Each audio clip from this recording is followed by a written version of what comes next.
Climbing a 3,000-foot sheer granite rock face without a rope could be an analogy for making a documentary feature film. It's also the subject of Free Solo, this year's Oscar-winning feature-length documentary about climber Alex Honnold's first-ever successful free solo climb of the freerider route up the face of Yosemite's El Capitan.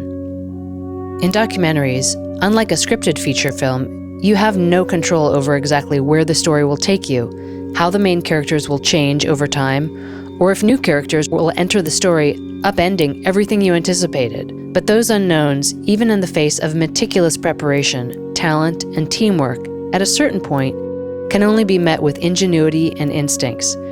And this embrace of moving forward into the unknown is where the directors, producers, and crew of Free Solo met Alex Honnold on common ground. The New York-based team followed Alex for 2 years, shooting over 700 hours of footage, and in response, the world gave Free Solo the widest and longest-running theatrical release of any documentary of 2018. Following is my conversation with director and producer Chai Vasarhelyi, picture editor Bob Eisenhardt, sound supervisor Deborah Wallach, and re-recording mixers Tom Fleischman and Ric Schnupp. Here, picture editor Bob Eisenhardt and director Chai Vasarhelyi describe some challenges in the edit working with incoming footage of climber Alex Honnold, and describing how his meeting Sonny McCandless completely upended the story in ways they could have never anticipated.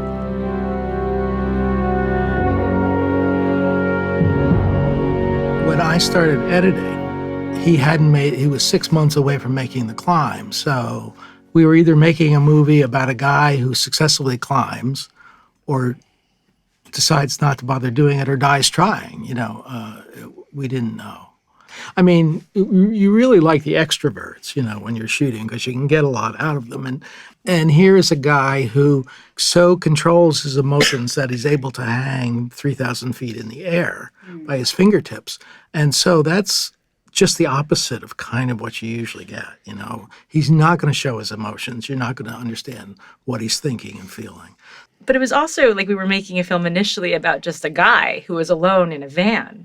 And we weren't anticipating that he was going to fall in love with this amazing woman and sit in front of our cameras. And suddenly there'd be two challenges. Can he climb the mountain and be in this relationship? It got a lot richer in some way. Well, thank God that Sonny, shut up. We were able to see him through her in a way that we wouldn't have been able to. But you could see that if you followed this and developed that thread, I mean, it's all about developing the idea that it would work to explain who Alex was and kind of what the challenges of being Alex is, as well as being able to conquer the mountain. To her credit, I mean, it was very difficult. I could never imagine myself walking into this situation, but it was a testament to how much these two people were attracted to each other. It was they have like a natural, chemistry that you feel when you're around them. And for a guy who's pretty understated, that's quite surprising. And she has a certain emotional intelligence that she's able to make him or talk about feelings and push back on him, and express herself, but also try to love him for who he is. So it was really quite interesting. And it shifted. So first we were like, I don't know, what happens if, this only lasts a few weeks? What are we going to do? The guy's got to climb the mountain. What are we going to do? And meanwhile, you can never say this stuff out loud, right? No. I mean, it's not our role to say it, but we're like, ooh, what's going to happen? And then they start really getting, together, and they're like, oh no, maybe he actually won't climb the mountain anymore because he's falling in love with this woman. This is not great for us either. Get her out. No. And then towards the end, it was like, oh my goodness, she cannot dump him. What are we going to do if she leaves him? Because it would have not been a nice day for Alex. Yeah. I mean, the two of them are very much in love. They're still together.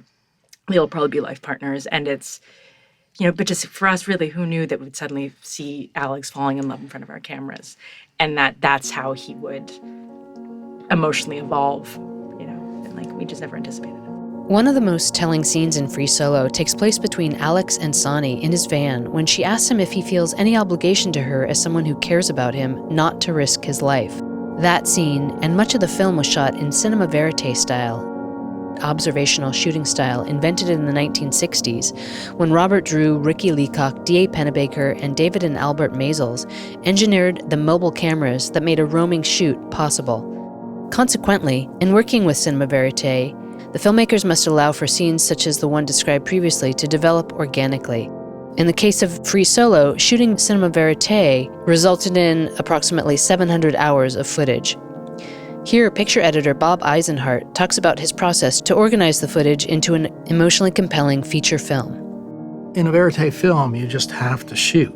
You have to hang in there because, there's an hour-and-a-half conversation between Sonny and Alex. And, there's a minute here and a minute there and a minute somewhere else that together gives you a bit of story, allows you to advance the story a little bit and give you a development in their emotional relationship.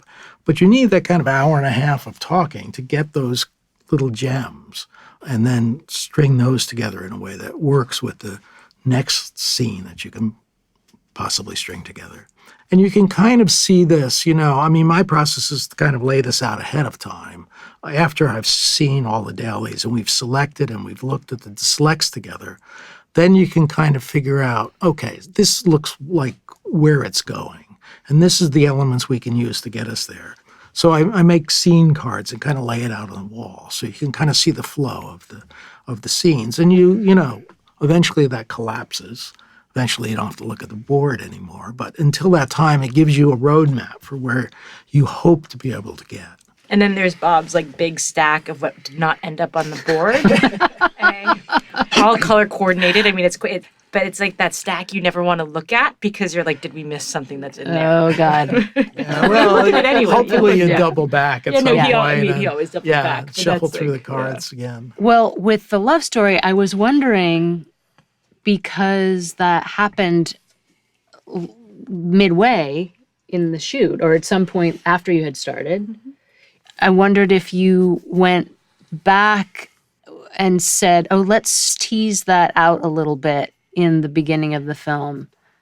Well, where he was in the beginning of the film was online dating, so we had a little bit of that, and he's talking a little bit about the girlfriend just in the opening. It's enough to kind of plant the seed about, I live in a van, it's tough to have a girlfriend, so you can plant those seeds. You don't need too much in the beginning, which is good because we didn't have too much in the beginning.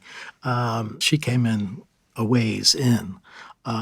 It was the same problem with the crew. The crew became a whole other character in this thing, and they were very important to kind of understand what the challenges were and what he had to do for each part. When Jimmy first heard that Alex they were going to make a film about just this character, Alex, and his climbs. And Alex said, well, if I'm going to do it, I'm going to do it big, and I want to do El Cap. And Chai thought that was a great idea. Jimmy freaked out. Because he knows what it means. I'm not a climber. And so, and they backed off, actually, for a while, because you had to kind of assess what your level of involvement would be and how much pressure you would bring to bear on the person. Would he feel obliged to do certain things that he shouldn't be doing? So there was always that question of, is the observer going to affect the action too much? Sure. And so that was a very real story right from the get-go. Unfortunately, there wasn't a whole lot of crew being shot in the very beginning. So again, it was trying to find those moments that would work at the beginning to set that story up and get it rolling. From the very premise, there was an ethical question at the heart of it, which also got to the central question of the film itself, is that by observing and filming Alex, by having us there, is he more likely to fall? Mm-hmm. And we had to be able to live with that. And we lived with that pressure. We made peace with it. We decided, one, that we believed Alex has chosen to live this life. He lives every day with purpose.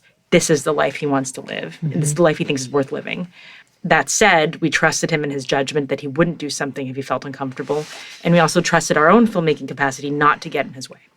Yeah.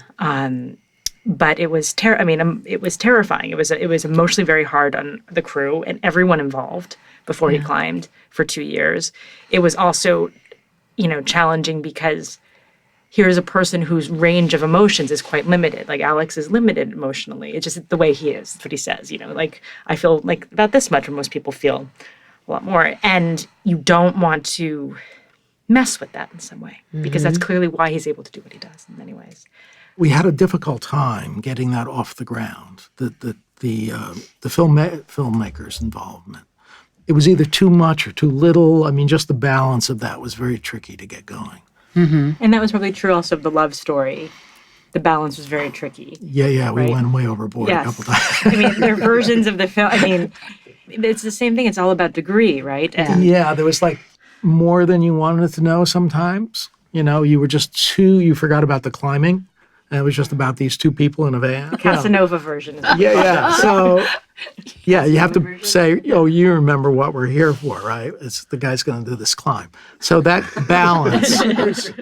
balance is tricky, and that's what you're always kind of juggling. Mm-hmm. And pacing, too. I mean, after looking at the footage for so many days or months, you're used to it, and you're like ready to get through it. And where do you go? Do you just go into your own breath, or how do you? I think you have to remember your initial reaction to the footage, because a year and a half later, it's. I mean, we had to look at each other in the middle of the cut and say, "This is working, right?" I mean, it's the final climb, and we had to double check, right? I mean, this is how it felt to us the first time, so you have to kind of remember that and build on those moments. But you're not feeling it until you get with an audience again. Then when the film gets to a point where the audience can react properly to it. I mean, it's not so ragged that you don't understand what the guy's doing. We had those screenings. Yeah. But I always wonder if, and we've talked about this before, if somehow we became so immune, to the climb itself. It was like we had watched the stuff so many times that it was like, oh, great, he's climbing again. And I think it probably forced us to really lean into the story part of it and make sure that people like my mother, who doesn't even know what a mountain is, could follow the sequence of the climb, build it, and so that people who are outside of this world could be invested. Yeah. But it was just investing in that suddenly when we showed it to audiences, we're like, oh no, maybe it's too scary. We were totally desensitized to how tense watching him up on that rock would be. Yeah. Because we lived with it for so long. And then conversely, you were up on the mountain for so long. I mean, whatever happened to the girl, where is Sonny, And so that balance was really important. And logistically, I mean, this thing was bigger and badder than anything we'd ever shot. And, we were very reluctant to make another quote-unquote climbing film after Meru. Meru seemed something very hard to follow, especially because it was so personal, as it was Jimmy's personal story.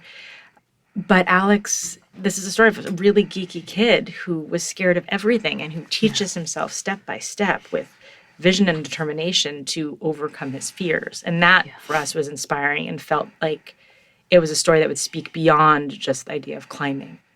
Because Jimmy, who's my directing partner and producing partner, and also we are married, is a professional athlete and a professional climber, as well as a professional photographer and filmmaker.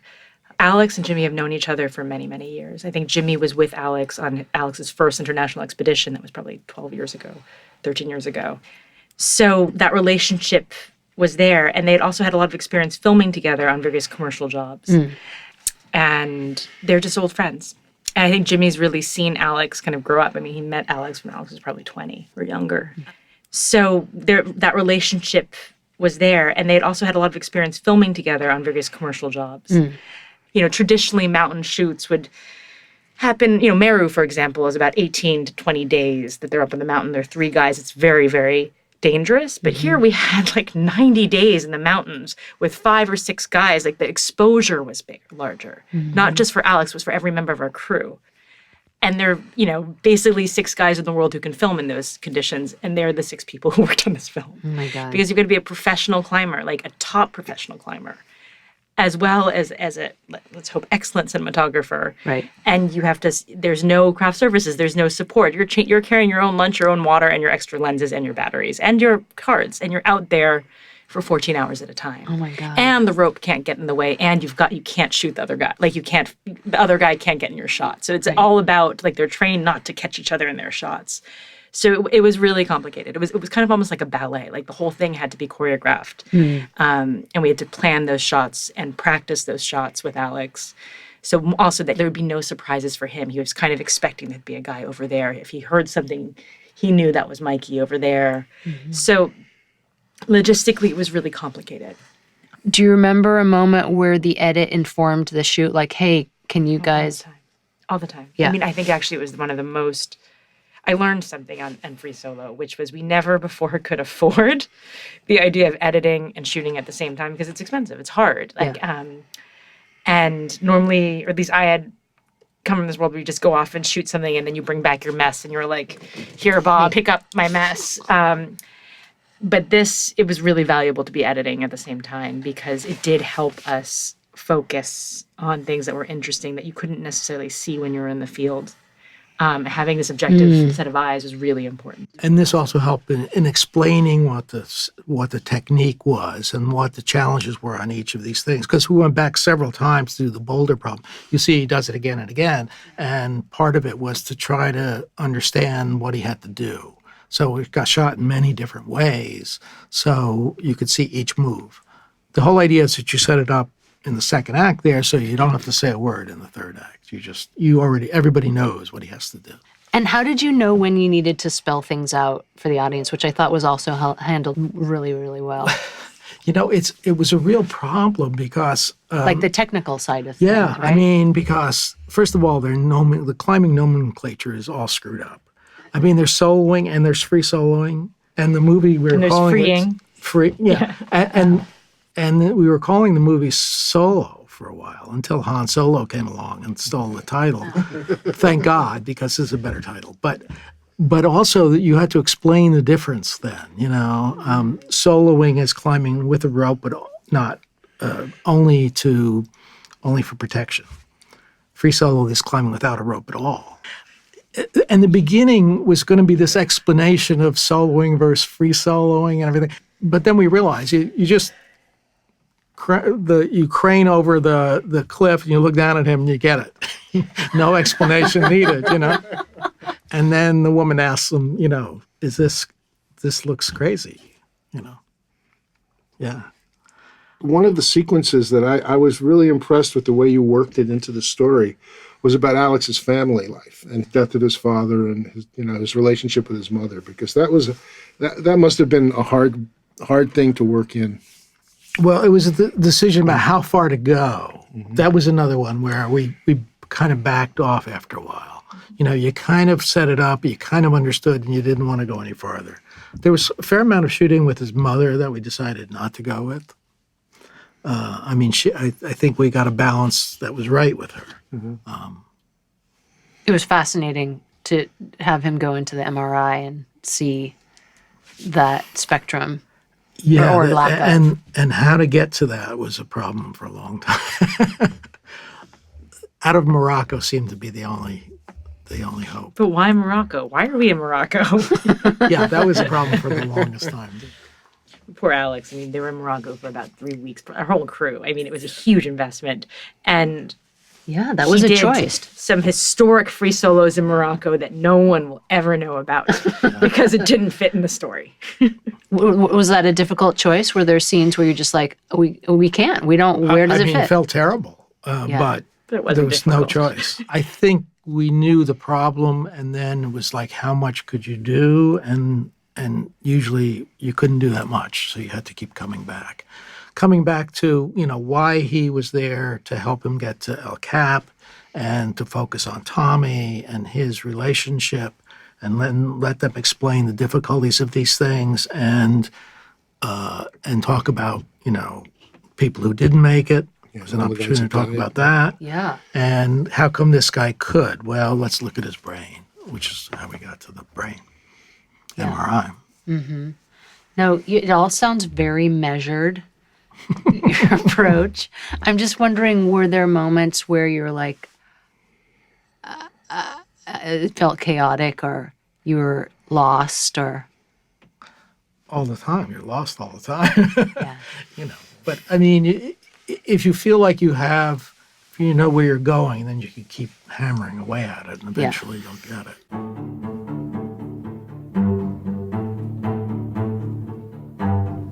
Each crew member in the filmmaking process brings a new intelligence as they come on board. For instance, in the post-production phase, supervising sound editor Deborah Wallach worked to enrich the immersive experience of the film by creating a soundscape layered with original sound effects. For re-recording mixers Tom Fleischman and Ric Schnupp, balancing and equalizing all of the sound elements can solve key issues, but can also expose weaknesses in the soundtrack. Tom, Deborah, and Rick described some of the surprises they found and the obstacles they overcame in the mix stage.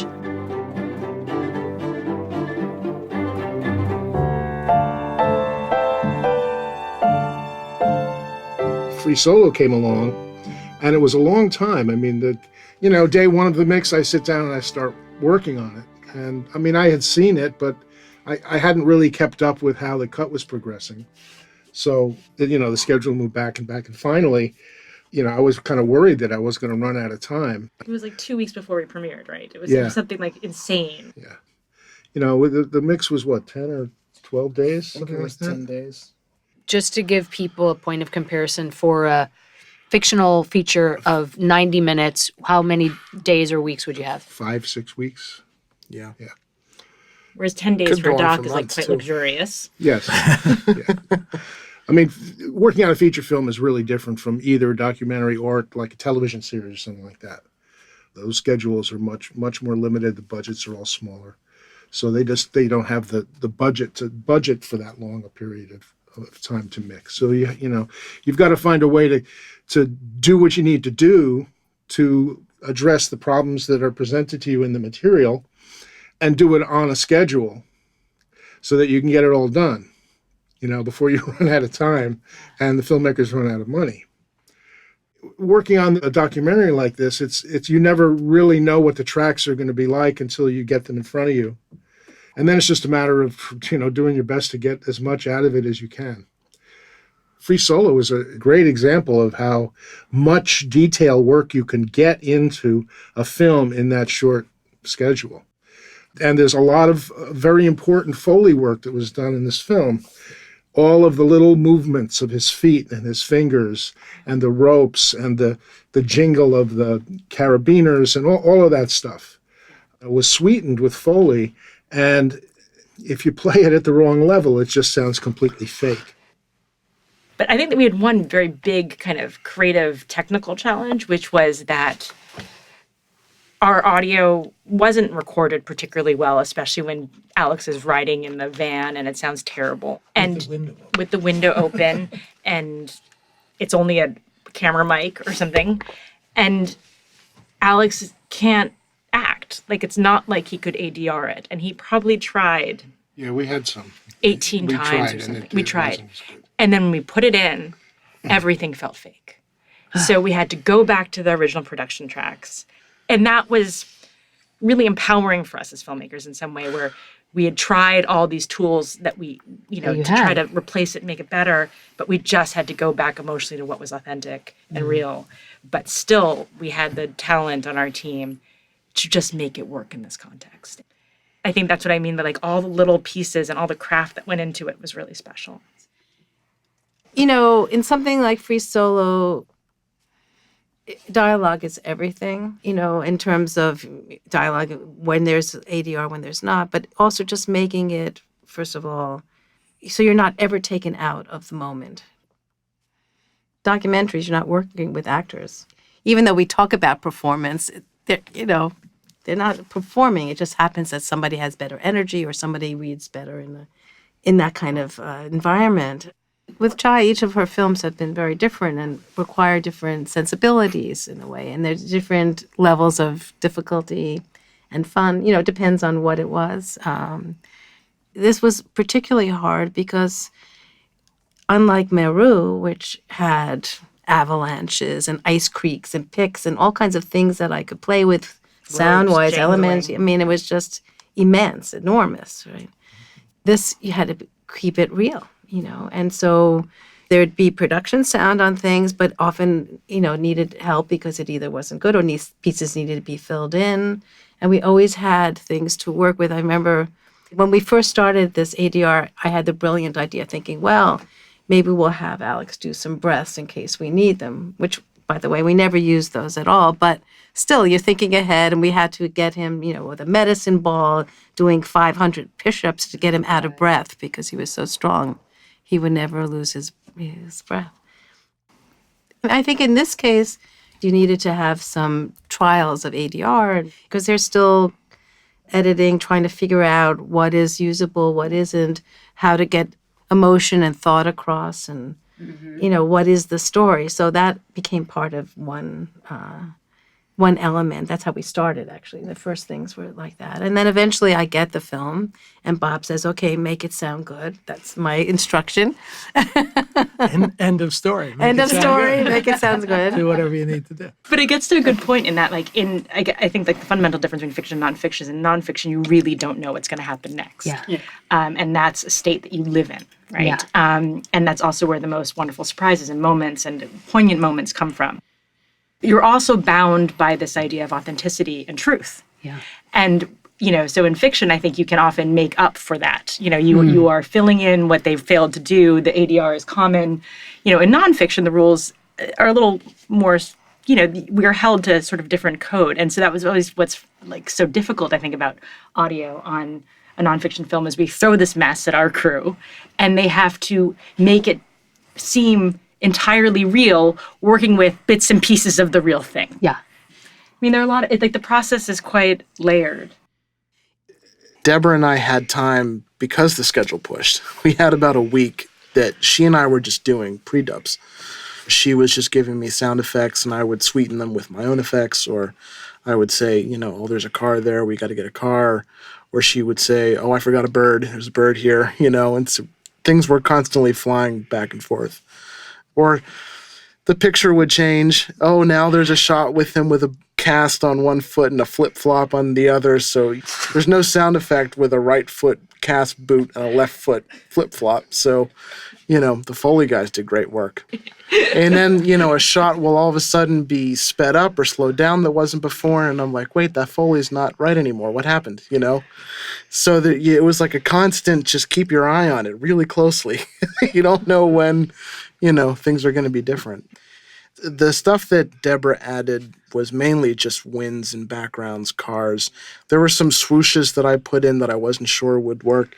Like when we push in on the animation, that big thing in, But having a week of pre-dub was really nice because you're not, with a 10-day mix, you're so focused on dialogue and music. Right. Having the effects just kind of sit nicely. Yeah, we were sitting side by side, and I'd be like working out the dialogue and trying to dig out syllables. And while I'm doing that, Rick is paying attention to the Foley, keeping an eye on sync and making sure nothing's out of balance. And he didn't slow me down. That was, working with him is a lot different from a lot of other effects mixers that I've worked with, because very often, I'll have to stop and let them do their thing. And in this case, I just kept going, and he was keeping up with me somehow, And generally what I'll do is I'll turn off the music and just concentrate on the dialogue. And while I'm doing that, he's balancing the sound effects against that dialogue.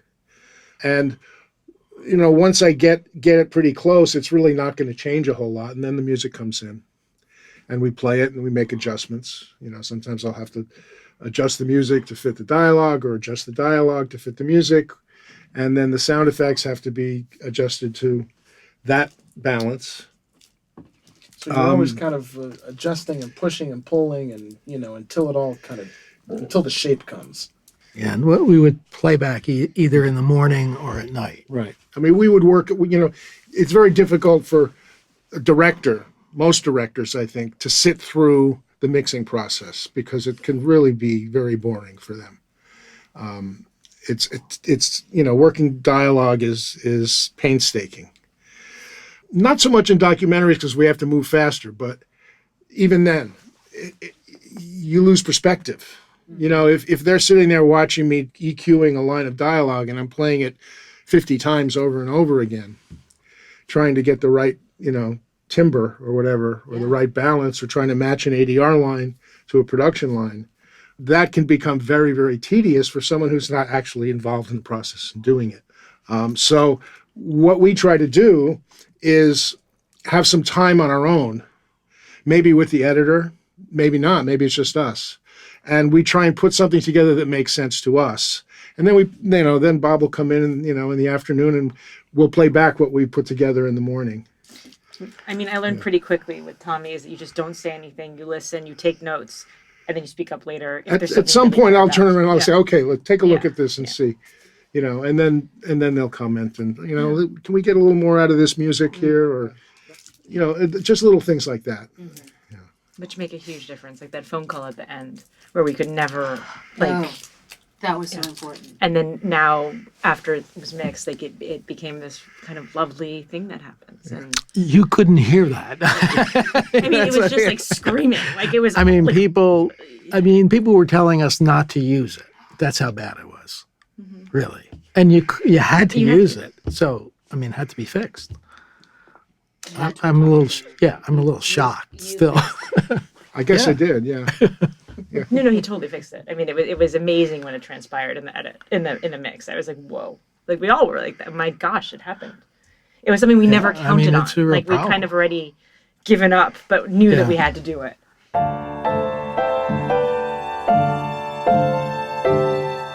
Once Free Solo hit the festival circuit, beginning at Telluride, then won an audience award at the Toronto Film Festival, it began a world tour that resulted in the film's directors and producers winning multiple international awards, including an Oscar and a BAFTA. Many of the key crew also won awards, including an Ace Eddie for picture editor Bob Eisenhardt, a Motion Picture Sound Editors Award for sound supervisor Deborah Wallach, and a Cinema Audio Society Award for Tom Fleischman and Ric Schnupp. Director Chai Vasarhelyi, sound editor Bob Eisenhardt, and re-recording mixer Tom Fleischman described the wave of popularity that grew from the initial set of screenings. I remember Chai sent me a link to the film, an early cut, and I watched it and I was like, wow. I don't care what I have to do. I want to do this film. I'm going to work out my schedule somehow so that this is going to work, because I knew this film was going to be groundbreaking. Even the earlier cut, which was considerably different from what they wound up with, it was so engaging and so gripping that I just knew that this audiences were going to flip out over this thing. And I wanted to be a part of it. And I loved working with Chai. We'd done 3 films before, but I always looked forward to working with Chai and Jimmy and Bob. I mean, if I could just say one thing, but Tommy really has come to be our true kind of almost litmus test or barometer, because we are in this hole, right? And we have some documentary peers who are looking at our stuff. We show it to some close advisors who we really trust, but not necessarily like people outside of our genre with real cinematic chops, right? And I always when we come in there, I'm like, Tommy's very understated. So I'm always kind of waiting to see what the comment is going to be about the music, because that's number one. If it can pass, if Tommy thinks that the score is good, we're okay. Well, that was the second part of the challenge for me, was working that score and making it work with the dialogue and balancing everything, and having it play so that it wasn't overwhelming the story. It was supporting the story when it needed to, and then blossoming when it needed to. And that's always tricky. Music and dialogue. Hats off to Marco, because the instrumentation and the arrangement was such that it allowed of the score, the melodies, to play under dialogue that was sometimes very difficult to understand. The hard part about the film and the score was this final climb and finding the right balance between how to tell that story of the climb, how to keep the story moving along up that mountain. And the intimacy. I mean, that's the balance also, because the sound was moving between the naturalistic part of it and the music. We kept The final, when he finally gets to the top. Yeah. When the tension is released. And Marco Beltrami's score was absolutely gorgeous there. Yeah. I mean, it was triumphant, and it really brought that's a what I was real- starting to say. What took that kind of thing is the music in this film, which is so... It takes you along. I remember when we sat in the editing room and you heard something, and at first I wasn't sure that music through that whole piece, and I'm thinking, and then you're describing just wanting a little bit more. I mean, it's nice to see it develop. I think that my effects worked well with his score, But I would have to say also that this is a real testament to the picture editing of the film, in that the way that Bob Eisenhardt is able to work with the music and work with the composer and myself was, I often think that, like, for big composers, working on documentaries must be a nightmare because they come in and we're like, don't do anything. Don't be over the top. Use one instrument. And it should sound like Alexandre Desplat in The Prophet. Right. Okay, and maybe Cliff Martinez. Like, we can throw some of that in.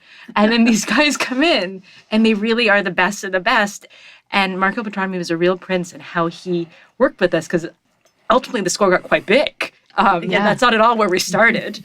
But ultimately it really worked because in picture editing, Bob set up every one of those pitches that you watch. So you could engage with the hardest part. You felt it. It was tense. And then the sound comes in and helps kind of underline that tension, give us relief for a moment. But the framework had been set already. And that was, Alex brought such craft in what he did as a climber that almost to honor the work that was done by Alex, we had to do our best. Even though we had this score, I mean, for the final climb, it's 20 minutes of music, And Marco did a remarkable job pulling back on the boulder problem. He pulls way back, and we just hear the breathing and the grabbing of the various holds. Because we're holding our own breath. So it's like, at that moment, right? It's so good to hear that he still breathes because we're not breathing. But Tom, like, I'm always like, does it pass Tommy's test? Like, are we going to be okay? Yeah. And you're like, yep. Yeah. That was very reassuring. You only really know, I think, when you get into a room of 600 people and the film is out in the world. Traditionally, it's quite difficult to release a doc in the fall. So it was kind of like, let's get it out as fast as possible. But, I mean, Free Solo ended up being the movement that ran for the most months sequentially of 2018, period. Wow. I mean, it's like one of the, I think it was in theaters for 6 months. At first That's its widest was nice. like you hope 200. for 6 days. And then it went to 500 screens in its 4th month. Like, I mean, it was one of those things where it was re-released at IMAX twice. Yeah, it was just, who knew? When you thought it was over, something else would happen. Like there was a lull and it opened in England and it went crazy in England. And then IMAX agreed to bring it out. It was the 16th week of release that IMAX was really came out. And they were like, okay, we're going to put it on this many screens. Oh, it was 160 screens. Yeah, it was the less first time. And then they because it was opened even Aquaman. wider. And then it did so well, IMAX was like, you know what? We're going to bring it back now to 500 screens. And that was just like unheard of a documentary in its like 5th month of release. It's a different kind of film on IMAX, so to have both things is really quite nice. I mean, I'm glad it opened on a big but smaller screen, so you could feel the intimacy of it.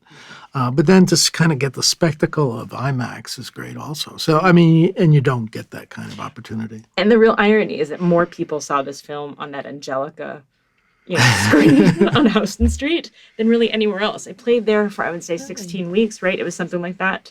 And the people who saw that movie there, like Bradley Cooper took Anna Wintour to see a Free Solo at the Angelica with the subway running underneath. And people were still moved by this tiny screen. And I always come back to this fact that, yes, it won all these awards, but it was very gratifying to see like our crew win these awards, the people who worked on this film. And every time you're like, we're done, something else would happen, And I think Alex too, like, Alex probably assumes it's like this all the time. I mean, I can't be like, Alex, this doesn't happen. This doesn't happen. And then when we finally won the Oscar, like, Alex was like, oh man, like, it really happened. This is a big deal. Yeah. I liked his approach. When I said, oh boy, that red carpet took a long time, he said, I think we got it down now. Next time, I'm going to do it this way. It's the same way as he was climbing. I worked it this way this time, but I figured out how to do it better. But the real thing about Alex, I think, was that this person who's always been quite misunderstood and like kind of teased and written off as being a particular way, suddenly had this vehicle, this film that translated him to a wide audience. And then suddenly, like, thousands of people who have seen this film who kind of understand him. But I think Alex, it's become about connection and courage as opposed to fear.